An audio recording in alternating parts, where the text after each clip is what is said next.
Jai Shri Mahakal. Welcome back to another shorts video. So आज आपण आळूवडीची recipe बघतो. इथे मी लसूण, हिरवी मिरची, पांढरे तीळ, काळे तीळ वाटून घेतलेला आहे.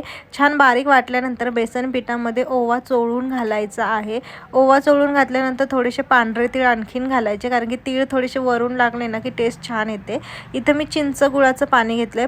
प्रमाण मी कमीच घातले, कारण की आम्हाला खूप गोड किंवा खट्ट मिठ्ठा आवडत नाही, आम्हाला तिखट लागतात म्हणून. सो वाटून घेतलेलं वाटण टाकलं, हिंग घातली, हळद घातली, मीठ चवीप्रमाणे घालायचं आहे. थोडं एक्स्ट्रा घालायचं, कारण की वड्यांमध्ये उकडल्यानंतर मिठाची चव थोडी कमी होते, त्यामुळे. त्यानंतर मस्त पीठ मळून घ्यायचं. शनिवार होता, आमच्या वहिनी साहेबांना सुट्टी होती, त्यामुळे त्या मला इथे मदत करतात, म्हणून तुम्हाला आज छान अशी आणखीन व्हिडिओ दिसत असेल.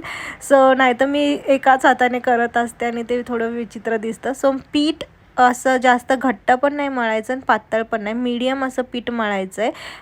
तरच ते छान पानांना लागल्या जातं आणि चव पण येते. नाही तर जास्त घट्ट मळलं ना की ते शिजलं नाही की कच्चं कच्चं लागतं, त्यामुळे जास्त पातळ नाही जास्त घट्ट नाही अशाप्रमाणे पीठ मळायचं. त्यानंतर पानाची देठं काढून घ्यायची, पानं स्वच्छ मागून पुढून धुवून घ्यायची आहेत.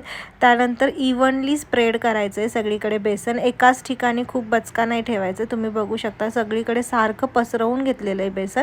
मी 3-3 पानांचे रोल करते. सो तुम्ही 2 पानांचा पण करू शकता, 3 पानांचा पण करू शकता तुमच्या अकॉर्डिंग. त्यानंतर ही पद्धत नवीन आहे, जी मी स्वतः फर्स्ट टाइम करते. मला माझ्या वहिनीने शिकवली. ती म्हटली याने काय होतं, वडीचा रोल खूप बारीक होतो आणि चाळणीमध्ये जागा राहते. सो ही पद्धत छान आहे, तुम्ही पण अशी ट्राय करू शकता. सो एकीकडे पाणी तापत ठेवायचं आहे पातेल्यात, त्यावर चाळण ठेवायचं, चाळणीला सगळीकडे तेल लावून घ्यायचं आणि मग ह्या वड्या उकडायला ठेवायच्या आहेत. वडी उकडली की नाही चाकू घालून बघायचं. चाकू जसाच तसा बाहेर निघला म्हणजे वड्या तुमच्या उकडलेल्या आहेत, आतून कच्च्या नाहीत हे कळतं. सो तुम्ही तशीच खाऊ शकता किंवा तळून सुद्धा. आमच्याकडे तळून आवडतात, म्हणून मग अशा प्रकारे कापून घ्यायच्या आणि छान तळून घ्यायच्या वड्या. कुरकुरीत लालसर अशा तळून घ्यायच्या. तुमच्या वड्या तयार आहेत. तुम्ही नुसत्या खा, चपातीसोबत खा, सॉससोबत खा. सो आय होप तुम्हाला रेसिपी आवडली असेल तर लाईक, शेअर, कमेंट करायला विसरू नका. भेटू परत नवीन अशा शॉर्टमध्ये. तोपर्यंत स्टिल दॅन खाओ पिओ खुश रहो. बाय.